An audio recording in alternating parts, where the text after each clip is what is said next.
Olá, querido irmão. Olá, Mário, seja bem-vindo. Olá, querido irmão do Projeto Mundo Novo.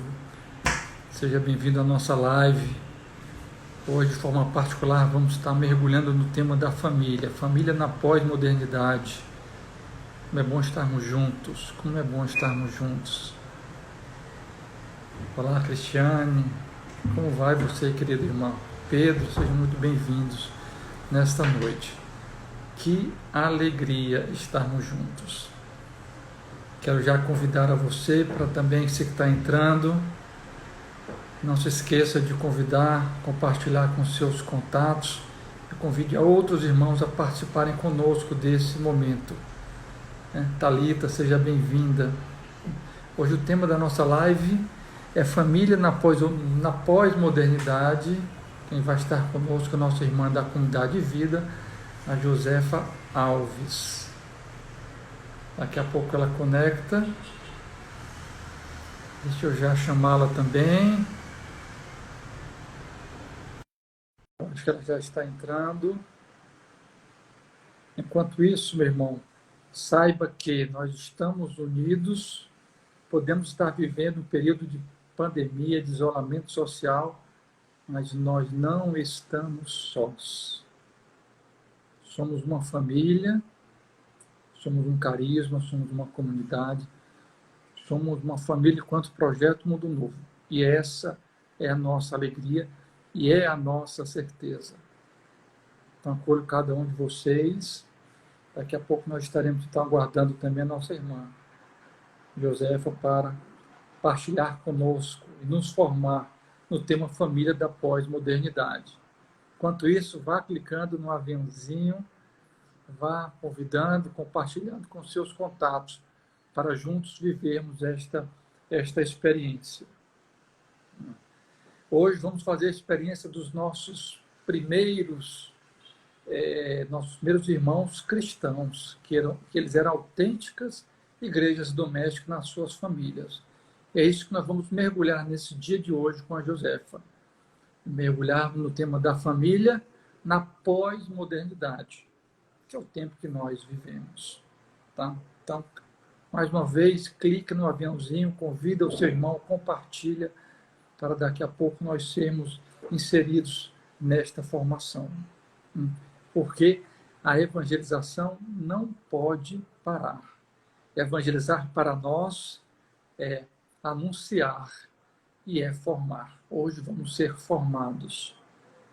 E como sabemos, todas as terças e quintas-feiras, nesse horário, temos, enquanto Projeto Mundo Novo, uma live na terça-feira focada num tema de atualidade e hoje um tema mais formativo, com uma formação espiritual. A Josefa já está entrando conosco. Daqui a pouco ela conecta. Alô, Josefa. Vou aguardar que ela entre conosco. E lembrando que na terça-feira nós tivemos na nossa live um tema que foi: é possível encontrar a Deus nesta pandemia? Sim, é possível encontrar Deus nessa pandemia. Foi o que nós ouvimos com a nossa irmã. E hoje vamos estar mergulhando nesse mistério, nessa verdade, com a Josefa.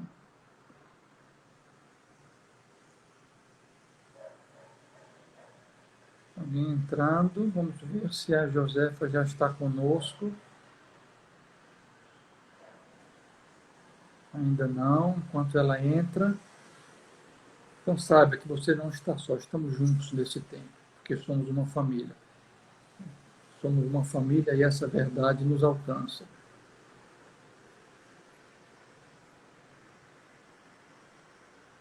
Enquanto isso, deixa eu aguardar aqui e chamar enquanto ela... Vamos chamar aqui a Josefa.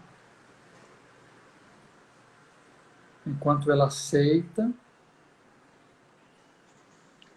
Olá, Josefa. Daniel. Agora deu certo. Adeus. Boa noite. Boa noite. Que alegria estarmos juntos, minha irmã.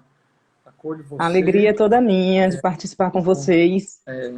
Estava comentando com nossos irmãos, e antes de te anunciar, eu queria divulgar para os nossos irmãos que essa semana a comunidade lançou, né, um projeto muito especial chamado Shalom Amigo dos Pobres. Sim. Então você, mergulhar, você, meu irmão, que você está nos ouvindo nessa noite, abrace esse projeto, porque o pobre, ele é o grande outro, né, na nossa vida. Né? Ele é o Deus que está no outro, e essa é a nossa alegria. Então, shalom.org, amigodospobres.org, esse é o endereço, não deixe de visitar, se voluntariar para abraçar também uma atividade e participar na doação de alimentos. Estava comentando com ele, Josefa, que vamos falar hoje à noite sobre o tema família na pós-modernidade. Sim, exatamente. Vamos fazer uma experiência, família, me lembro dos primeiros cristãos, autênticas igrejas domésticas. Como ser igreja doméstica no tempo de hoje. Né? Na cultura, na sociedade de hoje, exatamente. Pós-modernidade. Então, meu irmão, mais uma vez, clica no aviãozinho, compartilha com os teus contatos, para nós começarmos, então, a nossa live. Antes, eu queria rezar por você, José, podemos rezar, clamar ao Espírito Santo, para juntos iniciarmos esta noite. Em nome do Pai, do Filho e do Espírito Santo. Amém. Amém. Ouvindo Espírito Santo, enchei os corações dos vossos fiéis e acendei neles o fogo do vosso amor. Enviai, Senhor, o vosso Espírito, e tudo será criado, e renovareis a face da terra. Oremos. Ó Deus, que instruíste os corações dos vossos fiéis com a luz do Espírito Santo, fazer com que apreciemos retamente todas as coisas, segundo o mesmo Espírito, e gozemos sempre de sua consolação. Por Cristo, Senhor nosso. Amém. Pedindo, Senhor, o teu Espírito Santo sobre a Josefa, para que ela possa ser canal da tua graça, para alcançar os nossos corações, os nossos lares, as nossas famílias, autênticas igrejas domésticas no tempo de hoje. E a ti, mãezinha, nós a confiamos e nos confiamos à tua intercessão. Nossa Senhora, Rainha da Paz, dai-nos a paz. A paz. Em nome do Pai, e do Filho e do Espírito Santo. Amém. Amém. E Josefa, quando a gente conversou hoje mais cedo, eu perguntei como é que eu lhe apresento. Achei belo que você disse, sou uma pobre pecadora. É o título número 1. Título número 1. Amém. E quem seríamos nós se não fôssemos alcançados pela mão de Deus, mão misericordiosa de Deus?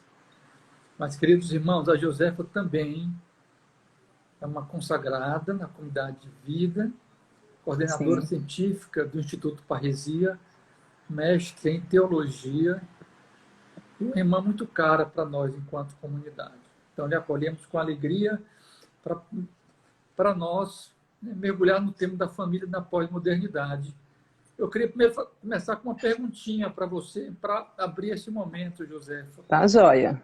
Quando falamos de pós-modernidade, de que exatamente estamos falando? E quais são as mudanças sociais, culturais deste tempo da pós-modernidade e como essas mudanças afetam a nossa vida e a nossa família? Pois bem, Daniel, quando falamos de pós-modernidade, os teóricos, sobretudo sociólogos, eles concentram pós-modernidade, oscilam um pouco o período. Falamos de pós-modernidade, estamos falando de quê? Do progresso. Depois da Revolução Industrial, começa uma nova era, uma nova fase no mundo inteiro. Mas a pós-modernidade, os teóricos ficam ali entre os anos 70 e os anos 80 para dizer que começa realmente a pós-modernidade, onde tem uma mudança cultural, sobretudo, muito grande. Então, falar de pós-modernidade, nós estamos tocando diretamente na cultura, né? Um novo modo de se pensar o ser humano e, sobretudo, as relações humanas. Tem muitos teóricos que, quando falam de pós-modernidade, falam, sobretudo, de independência. O homem que está independente das tradições. Essa é uma das características desse tempo, que é colocar por terra tudo que é tradição. Então, já respondendo a segunda pergunta dentro da primeira, né, os desafios que a pós-modernidade pode trazer e representar para as famílias, é porque quando nós falamos de pós-modernidade nesse sentido, que, atenção, tem muita coisa boa da modernidade e da pós-modernidade, tem muita coisa boa. Se pensamos nas distâncias que se encurtam com o desenvolvimento da comunicação, tem tanta coisa boa, porém, uma característica, segundo muitos teóricos, é a desconfiança e, ao mesmo tempo, a desconstrução. É um termo bem próprio desse tempo, desconstrução. Mas desconstrução de quê? De tudo que é tradição. E a família, ela vem como algo tradicional. Então, desconstruir a base daquilo que é família. Essa é uma das grandes ameaças, porque é apresentado as etapas dessa desconstrução, as etapas, elas são sutis, são belas, parecendo coisas muito boas. E se a família, ela não tem uma base e valores muito seguros, se não está construído no amor verdadeiro, no diálogo e realmente nos valores, quais são os valores da tua família? Temos que perguntar a cada um de nós. Quais são os valores? Quais são os valores da minha família? Se vier uma tempestade, a casa permanece de pé? Ou elevada. Então, com o progresso, muita coisa foi parecendo ser muito bom e muita coisa é boa, porém, se eu esqueci a tradição, se eu esqueço o passado, ou seja, as raízes, a árvore não vai dar frutos. Então, uma das grandes consequências, na minha opinião, eu sou da área da teologia, mas a teologia sistemática. Portanto, meu tema de mestrado é sobretudo dentro da antropologia. Portanto, o estudo do homem, o estudo da cultura. É um tema que realmente, para mim, é muito caro. Então, para mim, um dos grandes perigos é isso, de deixar que as nossas raízes sejam arrancadas, e aí nós ficamos flutuando. A família que não tem raízes na própria história. Papa Francisco fala tanto dos avós, escutar os avós, desse diálogo intergeracional, os mais novos e os mais velhos. Isso daqui significa alimentar as raízes. O descartar o frágil é próprio desse tempo. E se colocamos esses valores dentro da família, nós estamos colocando realmente um veneno. Para mim, Daniel, é uma das coisas mais perigosas. Amém. Você falou do Papa Francisco, essa frase que é tão cara para nós.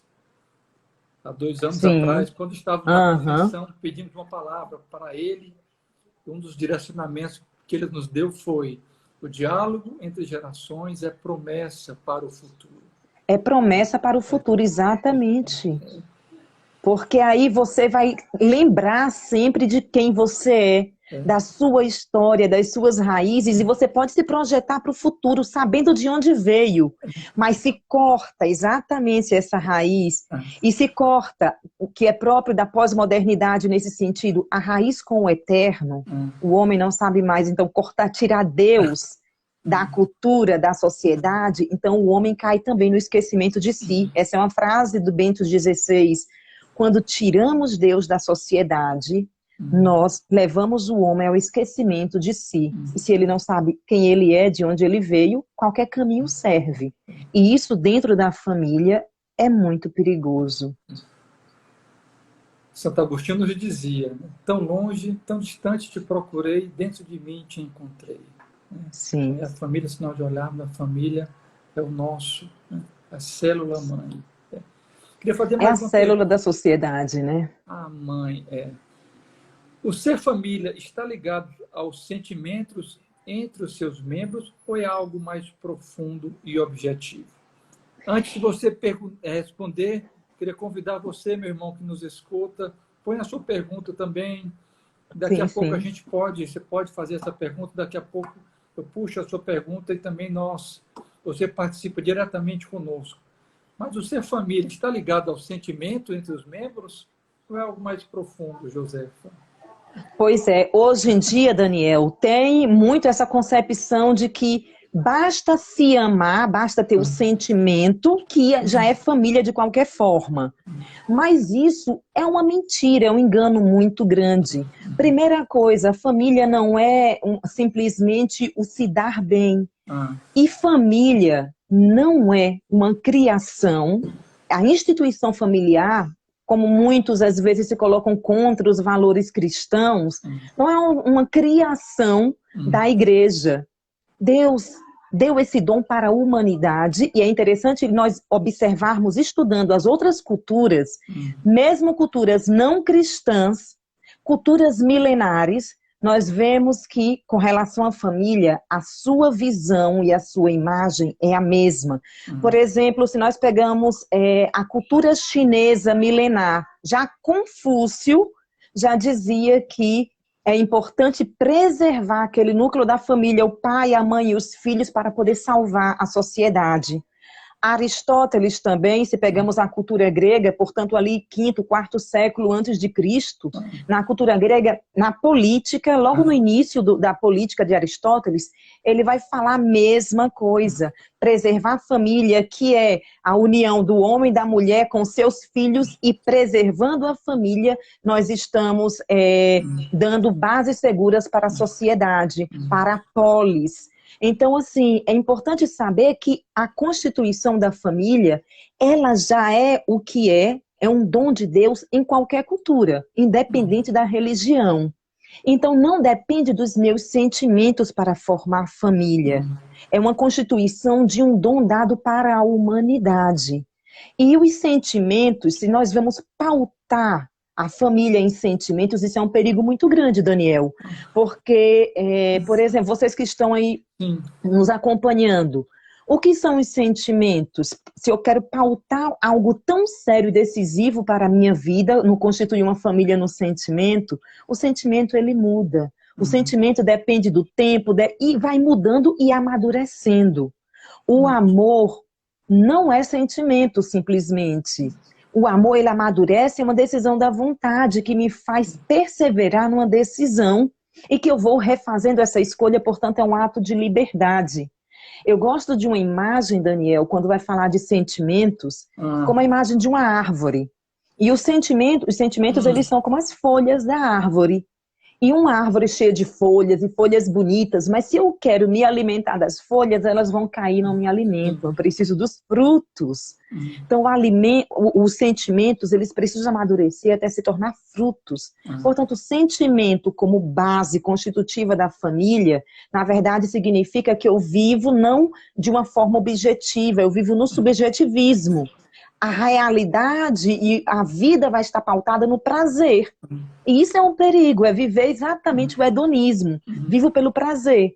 Faço as minhas escolhas pelo que eu sinto. Então não tem como ser família, porque na primeira crise, no primeiro desafio, que sempre existe, porque estamos falando de pessoas, então o sentimento muda e aí acabou a família. Né? O que é a família? Então é algo descartável, se eu penso que o sentimento é o suficiente para constituir família. Aí nós caímos no relativismo. Mas não, família é um dom dado a toda a humanidade. Grande dom. Você falou, família não é simplesmente se dar bem, e que o amor é uma decisão da nossa vontade. Nós decidimos amar, o amor maduro. Vai além dos nossos sentimentos. Vai além dos sentimentos. Amar, na verdade, é o quê? Dar a vida. São João Paulo II trabalhou muito a temática da família, né? Muito. Foi assim, um legado enorme que São João Paulo II deixou para nós. E numa obra dele dos anos 50, olha, muito antes da Revolução Sexual, nos anos 50 ele escreveu Amor e Responsabilidade, e São João Paulo II falando para a família, porque ele escreveu para famílias, na formação das famílias, essa obra, esse livro dele, e ele vai falando que amar, um outro termo com o qual eu poderia dizer amor, é amor esponsal, doação total de si. Então, para eu saber se é amor, eu tenho que me perguntar, eu estou disposta a dar a vida, a dar tudo e a acolher tudo, acolher o outro integralmente, com todos os dons e com todas as fraquezas também, eu estou disposto a dar-me inteiramente sem reservas, a dar a vida se necessário for. Eu preciso me colocar essa pergunta para saber se realmente eu amo, né? Como eu vos ameis, deveis amar também. Essa é a medida do amor. E na família esse amor precisa ser alimentado. Entre os cônjuges, pais e filhos, entre os irmãos, precisa ser alimentado pelo testemunho dos pais. E alimentado O mundo precisa ver... Exato. E alimentado Sim. todos os dias. Todos os dias. Eu lembro, José, que quando eu era noivo ainda, alguns anos atrás, há 25 anos. Alguns, né? A minha madrinha, fui convidá-la, e ela a madrinha para ser nossa madrinha da minha tia, e ela tinha um jardim muito belo na casa dela, e aquele jardim, as flores, só eram para o altar de Nossa Senhora, ninguém tocava nas flores dela. Que lindo! E ela disse, meu filho, ela foi no jardim, pegou uma flor, aí pegou essa flor e disse, meu filho, me chamava de Dani, Dani, você sabia que o amor é como uma flor. Ela dizia, o amor é como uma flor. Você tem que cuidar todos os dias, senão ele pode morrer. Senão ele morre. Aí olhou para Fernanda e disse, Fernandinha, o amor é como uma flor. Você tem que doar, né? Você tem que cuidar, regar todos os dias para que ele não morra. É muito belo porque ela é celibatária, essa minha tia. A gente olha a beleza dos estados de vida e foi um dos maiores ensinamentos que eu recebi lá no início, né? Que o amor precisa ser cultivado a cada dia. Vivemos um tempo de crise de sentido, né? No tempo de hoje, né? Como a crise de sentido, que é marca desse tempo, afeta então as relações familiares no nosso tempo, Josefa? E quais os caminhos para vencermos esse desafio? Antes de você responder, eu quero saudar aqui a Maria Isabel e a Fátima, que acabaram de entrar. Que alegria, minhas irmãs. Sejam acolhidas e clica no aviãozinho e convida teus contatos. Compartilha com eles para estar conosco. Então, como a crise de sentido, né, que é marca desse tempo, afeta as relações familiares? Realmente é uma das marcas mais dolorosas desse tempo, a crise de sentido. Bento XVI, ele, quando começou a grande crise econômica mundial, na época em que ele era ainda Papa em exercício, ele fez um discurso fantástico em que ele diz, o problema não é a crise econômica. A crise econômica, ela é uma consequência de uma crise antropológica. O homem perdeu o sentido da vida, o sentido de quem ele é. O homem está colocando o seu sentido, ou seja, o sentido último. Para que eu vivo? Para que vale a pena o meu esforço? Qual é o sentido? Vale a pena me sacrificar tanto pelo quê? Qual é o sentido da vida? Já dizia Nietzsche, e aí Viktor Frankl usa muito essa frase do Nietzsche. Eu não sei se o Nietzsche tinha consciência da grandeza da frase que ele disse. Mas é algo fantástico. Ele disse, quem tem um porquê viver, um para que viver, pode suportar quase qualquer como. E isso é verdade. E nós vivemos num período em que não muitos sabem mais para que vivem. A crise de sentido causa o quê? Um vazio existencial. E na família nós vemos, quando nós percebemos que dentro de uma família há essa crise de sentido, por quê? Primeiro, qual é a raiz? Porque faltou saber para que aquela família vive. Tem que ter um sentido familiar, um sentido pessoal. É preciso que se ensine os filhos, pais, atenção. Ensinar os filhos a viver com sentido. E os filhos, eles aprendem por imitação. Qual é o sentido da tua existência? Pelo que você labuta todos os dias? Porque vale a pena para você levantar e o sacrifício do trabalho? Os sacrifícios que você faz, por que vale a pena? Qual é o sentido? Se você fosse morrer hoje, soubesse que você morre hoje, pelo que teria valido a pena viver? Qual é o sentido? Eu preciso ter o sentido do dia a dia, aquele sentido que me faz levantar da cama e eu preciso fazer isso daqui, porque é um esforço necessário, mas eu preciso de um sentido último. Que quando todas as coisas faltarem, a vida ainda faz sentido. E se eu não sei para que eu vivo, então a verdade vai ser subjetiva, a vida vai ser subjetiva. E uma família que não tem sentido, sentido de família, sentido de vida individual e sentido de família, então é uma família frágil. E porque já é uma fragilidade desse tempo, a falta de sentido e o vazio existencial. E a família, ela tem uma missão. A família, enquanto dom, ela tem uma missão, porque ela é a célula da sociedade. Não é o contrário. Às vezes nós ouvimos falar assim, tem que fazer isso porque é o bem para a sociedade. E isso às vezes é uma falácia muito grande, Daniel. Como pode ser um bem para a sociedade se não é um bem para o indivíduo? Como? Porque a sociedade é a soma dos indivíduos. Sim. Um bem para a sociedade só pode ser verdadeiro se é um bem para o indivíduo. Olha só, tem alguém que descobriu meu segredo, tá dizendo, Edna, você é show. Edna é o nome de família, gente. É Olha, mesmo? alguém revelando o É meu o segredo Jorge? de família, o Jorge, ó, revelando o meu segredo. Ah, então eu vou chamá-la de Edna agora. Então, a sociedade, ela só pode existir, ela só existe por causa da pessoa humana individual, por causa da família.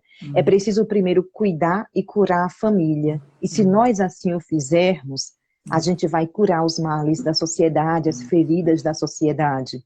Aí vivemos numa sociedade com vazio existencial enorme, com a crise de sentido de vida. Significa que nas famílias, ou seja, em cada indivíduo, em muitos indivíduos, isso acontece. Aí, como poder sanar? Como? Qual é o Quais os caminho? caminhos para vencer esses desafios? O caminho para vencer o desafio, ele começa com uma pergunta. Você está disposto a perder para ganhar? A tirar o olhar de si, do individualismo e olhar para o outro, porque o caminho é o dar-se, é o amor. O caminho, o remédio para a cura do vazio existencial é o sair de si, ou seja, amor esponsal. Mas a pergunta é, eu estou disposta a sair de mim? Eu estou disposta a perder para ganhar o outro? Eu estou disposta a olhar mais para o outro do que para mim? Porque se na família os pais não estiverem dispostos, os esposos não estiverem dispostos a amar de novo e a acolher o outro, e a perdoar, e a sair de si, e a dar o melhor de si para o outro, na saúde, na doença, na alegria e na tristeza, todos os dias. A família, ela é realmente, Daniel, remédio para esse mal existencial, para o vazio existencial. Mas para isso é preciso, de novo, existir. Mostrar ao outro que o outro existe, que ele é importante. E dar sinais disso, não só falar, mas dar sinais de você é importante. E por isso eu vou frear. Por isso, o tempo que eu estou correndo, pensando em mim mesma, então eu vou parar e começar a me preocupar com você, vou dar atenção a você. Os pais darem atenção aos filhos e mostrar que isso é importante e ensinar, porque eles vão reproduzir, porque eles estão vendo que o mais importante não é o celular, não é o dinheiro, não são as outras coisas, não são... O importante é a pessoa. A cura está em olhar de novo para a pessoa. E não se preocupar e não ter medo de perder em vista do bem do outro. Porque aí o outro vai perceber eu sou importante. E isso vai preenchendo a solidão. Isso vai preenchendo o vazio. E se eu aprendo isso dentro de casa, então no meu trabalho, na escola, eu vou começar a dar esses sinais também. Aos poucos a gente vai curando as feridas da sociedade. É da família que se alarga, entende? Josefa, então quem tem o porquê e o para quê viver é capaz de suportar tudo. Quase qualquer como, sim. Quase é qualquer. Capaz de tudo, exatamente. Eu pergunto a você, meu irmão e minha irmã que nos escuta, você está disposto a perder para ganhar? Isso é uma graça. É uma graça que Deus, Ele nos antecipa e nos dá esse grande dom, esse grande presente. A família é um remédio, como você nos falou. É remédio, sim. Porque, Daniel, o que é ser mãe e o que é ser pai? Pois é, O principal, a missão principal, a principal da maternidade e da paternidade. Dar a vida, não é? Gerar a vida, senão doar-se um ao outro, gerar vida. Pois Na é, vida, gerar, sim, é dar gerar vida, o amor. é dar a vida. Então é preciso dar a vida, ser pai e ser mãe. E nós vivemos num tempo em que temos tantos órfãos de pais vivos. E como as famílias cristãs, exatamente, Mari, é dar-se, é dar-se, é dar a vida. E como as famílias cristãs precisam testemunhar isso nesse mundo que às vezes não creem mais no amor porque não veem os exemplos e os testemunhos. Como nós precisamos voltar a ter coragem de mostrar a alegria do amar, da alegria simples. Graças a Deus, Daniel, eu tenho testemunho de tantas famílias, eu sou celibatária. E como me ajuda a viver o celibato, o testemunho das famílias. Como me ajuda a ver os pais, as mães, a família incansável ali dando a vida pelos filhos. Porque eu, à noite, depois que eu faço as completas, eu vou dormir. Mas os pais têm que cuidar dos filhos que estão doentes de noite. Tem ainda que cuidar da casa, tantas coisas para o dia seguinte. Eu vou dormir. E as famílias me ensinam que eu dei a vida na minha consagração de vida para também dar a vida. Portanto, se os meus irmãos precisam de mim, se as famílias que às vezes solicitam e perguntam, alguém pode cuidar amanhã do meu filho porque eu tenho isso e aquilo, eu preciso aprender com eles a dar a vida, senão não tem sentido a minha consagração. As famílias cristãs precisam testemunhar isso para o mundo, que dar a vida vale a pena.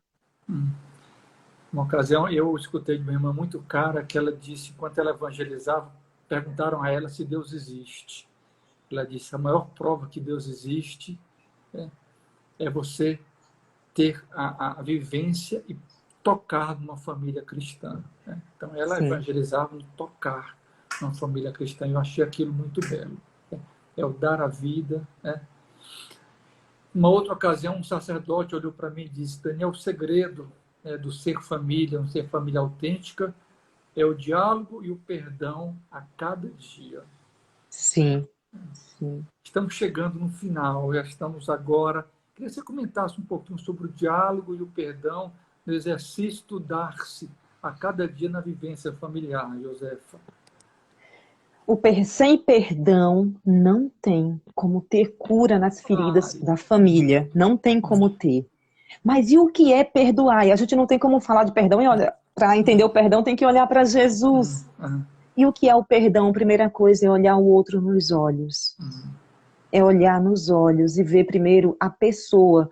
A gente se fere e no corre-corre do dia a dia, a gente vai se ferindo dentro da família tantas vezes, né? Vai se chateando e às vezes guarda.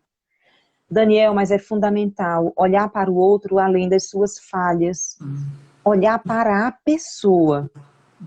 Para além das falhas. Porque aquilo, muitas vezes, eu tenho que me colocar no lugar do outro para aprender o perdão. Porque talvez no seu lugar eu faria do mesmo jeito ou pior. Então, entender, o amor, ele me leva exatamente a isso. A ultrapassar o sentimento, a chateação e a raiva e a olhar o outro nos olhos. Me colocar no lugar dele e olhá-lo para além do seu pecado e da sua fraqueza. E porque escolhi e amo de verdade, ou seja, um ato de liberdade que me faz de novo escolher, eu digo, eu te perdoo. E eu te perdoo não é aquela coisa de amanhã, se você fizer algo parecido, eu vou dizer, olha, lembra que você... Não é porque Deus esquece. Deus esquece os meus pecados e me perdoa. É claro que eu lembro, a minha memória está aqui, eu não tive amnésia para esquecer. Mas o amor me leva a apostar de novo. A apostar e fazer com que o outro seja melhor a partir do meu amor.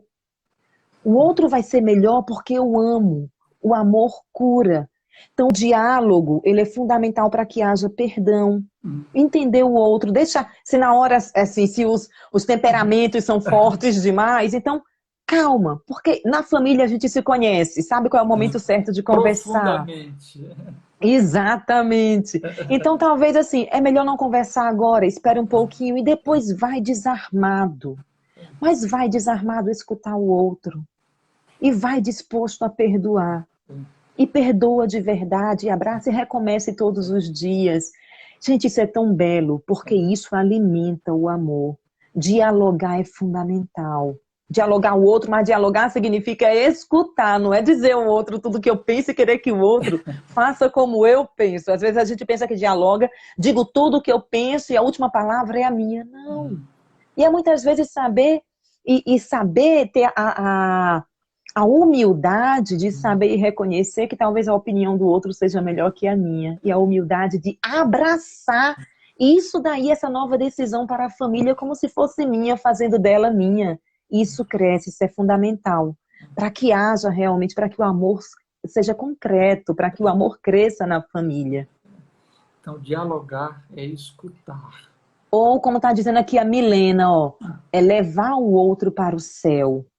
Se você realmente ama, então você vai agir exatamente, Milena, você vai agir de forma que eu quero que você seja santo. É a esposa, o esposo querer que o outro seja santo, então você vai agir como você vai ajudar o seu cônjuge a ser santo, como você vai ajudar o seu filho a ser santo. Então você vai escolher a partir daí, naquilo que vai ajudar o outro a ser melhor. O perdão tem essa intenção de levar o outro a Deus, de levar o outro para Deus. Essa é a intenção. E por isso eu não tenho medo de perder, porque não é uma questão de poder. Eu quero estar sempre com a razão. Não, eu quero amar mais. A intenção tem que ser amar mais. E passa pela nossa vontade, o exercício Sim, do perdão. sim, é uma decisão da vontade. Olhar nos olhos e dizer, te perdoo. Eu quero, meu irmão e minha irmã, que você me escuta agora, queria fazer este pedido, porque é uma graça. Olhe nos olhos do seu esposo, da sua esposa, do seu pai, do seu filho. Hoje, antes de deitar e dormir, peça a graça e a coragem e diga, olhe nos olhos e diga, eu te perdoo, vamos recomeçar. Sim, sim. Deus quer fazer uma obra nas nossas famílias, que nasce dentro de nós e transborda. Precisamos de... Exatamente. Perdão, te cortei, perdão. Me emocionei.